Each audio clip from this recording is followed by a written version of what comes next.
Salutare tuturor! Ce mai faceți, ce mai ziceți și bine v-am regăsit la un nou episod. Astăzi ne vom juca Papa's Pizzeria. To go, ăla e... Na? Ne jucăm Papa's Pizzeria. Unul dintre seria de jocuri Papa's, o serie nostalgică, la fel ca și celelalte, o serie de jocuri nostalgică foarte, foarte șmecheră, în care tu ești un tip care trebuie să faci pizza la clienți. Veți vedea pe parcurs sunt mult mai multe jocuri, sunt capcheria, frizeria, burgeria, pasteria, sushiria, sunt mult mai multe. Dacă vă place acest joc, vom juca și celelalte, așa că haideți să începem, îi dăm play. Am jucat deja o salvare, îi dăm new game. Voi juca cu Roy, că e băiat. Roy's Promotion. Ia.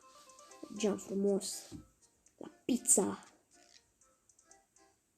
Alo, papa? Deci, practic, da, papa lui este șeful acestei pizzerii și a plecat. El a plecat și ne-a lăsat nouă pizzeria lui, adică să facem noi pizza. O să vedeți, e foarte șmecher. Sunt mai multe din astea, vedeți? Aici tai pizza, aici o pui la grătar, aici pui condimente și vine primul client. Ia, Bob. Așa îl cheamă pe ăsta, Bob. Bine, nu îl cheamă așa, dar... Na. Take order. Ce zici, Bob? Vrea 8 pepperoni, vrea așa, bun. Și ne ducem aici și luăm pepperoni și 1, 2, 3, 4, 5, 6, 7, 8. Acum îl mutăm aici, îl punem la prăjit și vedeți, cu portocaliu înseamnă regular, adică să fie prăjită, nici foarte prăjită, nici foarte puțin prăjită. Regular, adică până ăla se face portocaliu. Chestia din stânga, vedeți că crește, galben, alb, așa. Și va deveni mai greu, pentru că va trebui să facem foarte multe și repede. Îl punem aici. Aici trebuie să-l tăiem. 1, nu l-am tăiat eu perfect, și 2. Și acum punem comanda, hai vedem ce zice. Ce zici, bro? 98 de puncte. Ia, $2 am luat. Ești nebun? Următorul. Ia, Gagica. Anișoara. Ce zice Anișoara? Vrea 4 dălea, așa, ok. Ne ducem aici, punem 1, 2, 3, 4. Le ciuperci. 1, 2, 3, 4. Îl mutăm la foc. Tot regular, vedeți, cam toți vor vrea regular, pentru că nu știu dacă cineva, eu am jucat numai 2 zile, când am văzut dacă merge jocul, cum e, am jucat numai 2 zile și toți au vrut regular, gen cu portocaliu, deci nu cred că n-ai cu galben sau alții vor diferit, toți cred că vor regular, deci aici, na. Așa, vreau să-l tai în mai multe bucăți, una așa, una așa, una așa și una așa. Și mai punem comanda. Ia, ce zici, Anișoara? Îți place? 29 de puncte, ești nebun? $2 și 94. E cam puțin, adică nu știu cam cât e $1 în lei, dar pentru o pizza $2 mi se pare foarte puțin. Adică, na, eu mă chinui să le fac pizze, chestii.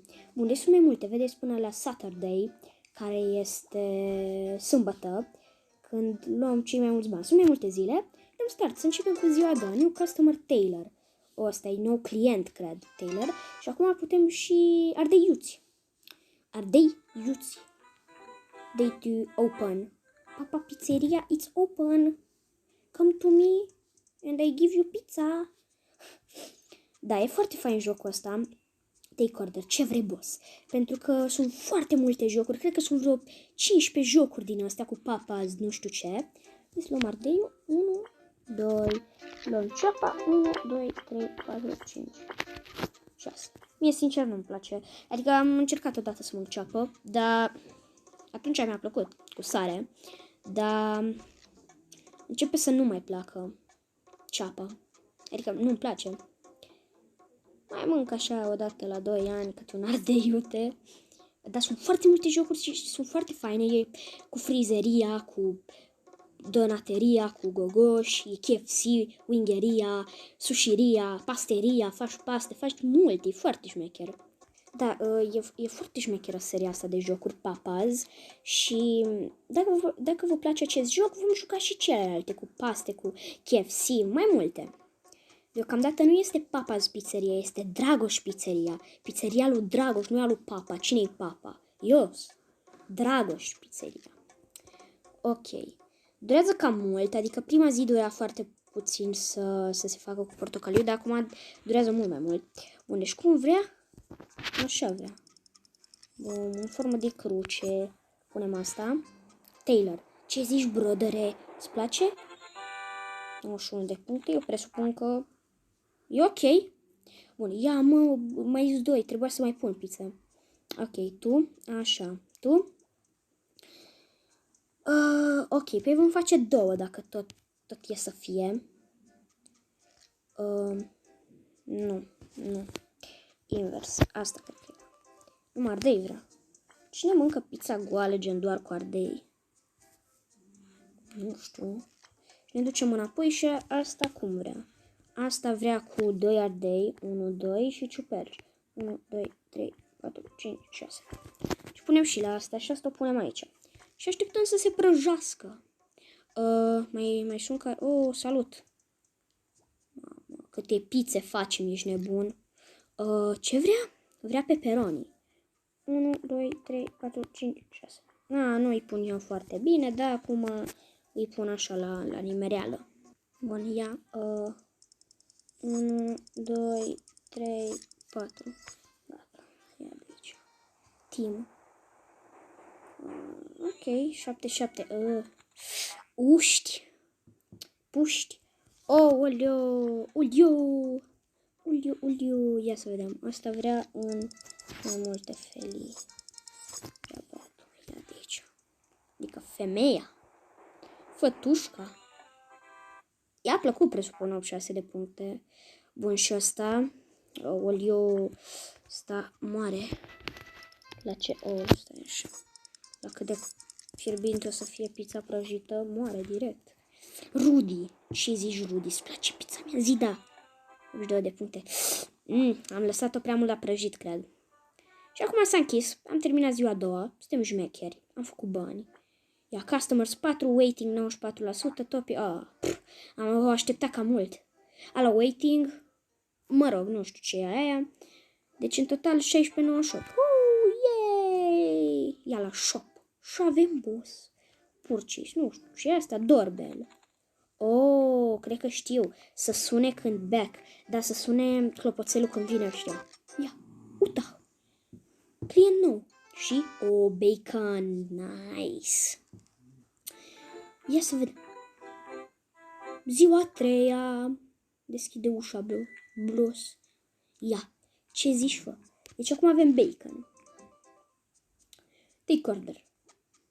Așa, deci când cineva intră acum pe ușă va suna. Clopoțelul. Bine, dacă nu cred că o să auzim pentru că trebuie să dau volumul tare. Și dacă o să dau 3, 4, 5, 6 și nu știu unde mai pun astea. Astea. 1, 2, 3, 4, 5, 6. Și dacă dau volumul tare, faza e că dacă dau volumul tare, nu o să mă mai aud eu. O să se audă exagerat jocul, pentru că are muzică jocul ăsta. O să se audă exagerat jocul și nu o să mă mai aud eu. Ok? Nu știu de ce am făcut aia din greșeală. Bun, hai să-i facem la asta. Asta nu vroia așa, dar ce contează? Îi punem și o de 1, 2, 3, 4. Acum nu-mi ies mie cel mai bine pizzele. Pizzele. Mihăiță bucătarul. Taylor, băiatul meu. Bun, 1, 2, 3, 4, 5, 6. Hai și tu la prăjală. Mai e vreunul? Nu mai e niciun. Zic că-ți place, te rog. Nice. Următorul. Care e următorul client? Ăsta cu numai de ăsta. 1, 2, 3, 4. Ia de aici. Îți place Timule? Bă, lui ăsta nu-i place nimic, mă. Ce nesimțit. Nesimțai tu. Salut. Rita. Rinita. Acum am înțeles. Vreau partea de jos. Că arată, I don't know, nu știu dacă e bine ce zic aici, dar mă rog. Stai că se cam duce clientul ăla, cam pleacă acasă, Rita. Rita era? Stai un pic. Cristal. Doamna Cristal. Ok, stai nici nu o s-o prăjit. Hai să punem de ăștia și bacon. Îl pun la nimereală, acum nu mai... Ia, te-ai prăjit? S-o prăjit. Nu, asta, stai un pic. Nu-i la asta, bă. Asta era? Asta. Ba, nu. Nu contează. Asta e a altui om. Nu e a lui Taylor. Îmi pare rău, Taylor. Pare foarte rău. Nu cred că mai vine la noi. Taylor e angajatul, e ăla. Clientul lunii. Mai e doamna asta Cristal care... 1, 2. Ce ziceți, doamna Cristal? Ok, 82 de puncte. Ok. S-a închis. S-a terminat și ziua a treia. A fost greuță, brodere. Adică, na, m-am grăbit eu mai mult, dar... Asta e. Stai. Am terminat și ziua a treia, urmează ziua a patra. Păi noi cred că vom încheia aici episodul. New customer. Dacă v-a plăcut, știți și eu ce aveți de făcut. Și să-mi ziceți în banana, peppers, ok. Să-mi ziceți în comentarii dacă vreți să facem și cu celelalte jocuri. Gen sushiria, pasteria, burgeria, KFC-ul, adică, donateria cu gogoși și sunt mai multe. Dacă v-a plăcut acest episod, știți și eu ce aveți de făcut. Am mai zis odată, eu am fost Dragoș, iar până data viitoare... De fapt, nu. Până data viitoare, eu am fost Dragoș, v-am lăsat. Pa, pa!